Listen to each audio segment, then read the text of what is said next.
My first cuddle party, I remember it very well. It's interesting because the story, it takes place right after I had moved to a new city. I didn't know very many people there, and I was making a new friend. And that new friend, I wanted to like, hey, can we hang out and do something this weekend? And she was like, yeah, I'm going to an event. If you want to come, you can always come with me. I'm happy to do that, or we can schedule another time. And the event she told me she was going to was a cuddle party. And I have to admit, full disclosure, my very first reaction to that was, you've got to be freaking kidding me. Absolutely not. That sounds creepy as all get out. Why would anyone go to get that? No, thank you. Of course, I didn't say that to her. I don't want to be rude. So I just said, no thanks, but let's go to a movie the next day. And she's like, fine, cool, whatever. Time passed, maybe a couple weeks passed, and we're trying to hang out again, trying to like as an adult, making friends, scheduling things, the worst, right? We tried to schedule again, and I suggested a time, and she's like, well, actually, that time I'm going to one of those cuddle parties again. Again, you're welcome to come with me, or we can find a different time. But I'm kind of booked. And I was like, yeah, no, I don't think so. But without belaboring it, this story continues for a third time. Same circumstance. But this time she goes, hey, like, I know I'm not going to be available for a long time.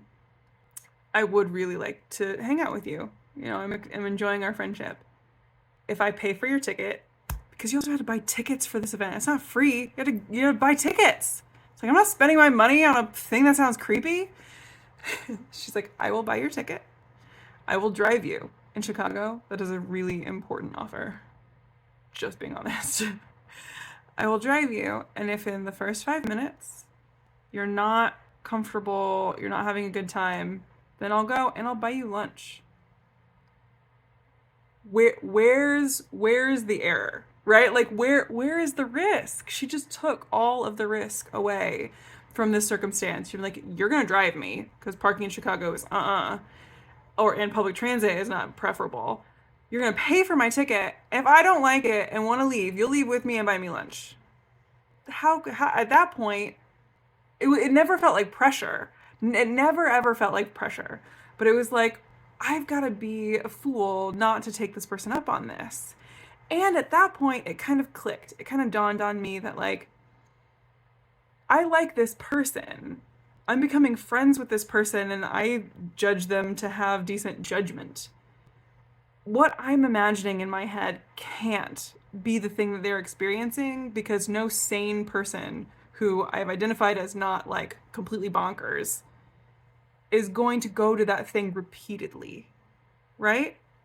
So, with all of those factors, you know, affecting my decision, I attended. And within the first 30 minutes, 45 minutes of these events, there's a long workshop at the beginning, actually. And within a few minutes of the workshop, I was bawling. Not in a bad way, not out of discomfort.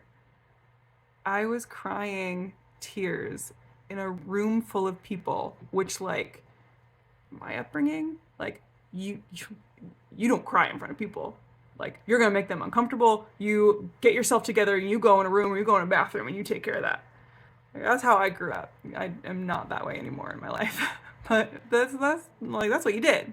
You took care of yourself, and then you came back out in public. In this room full of people, I was crying, and it was because I felt. It's gonna sound so weird when I say this. It sounds weird in my head before I even say it out loud. I felt so safe.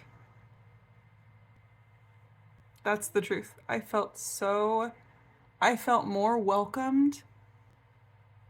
I felt more like I belonged than I had in a really long time. I didn't grow up feeling like I belonged in a lot of places. I was very much the odd kid out.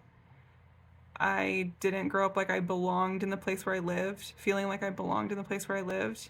When I moved to a new place, remember I said I had just moved? I didn't feel like I belonged, and this was the first place in a really long time. I felt like I belonged and people wanted me there and were so excited for me to be there. So that was my first cuddle party, and it changed my life.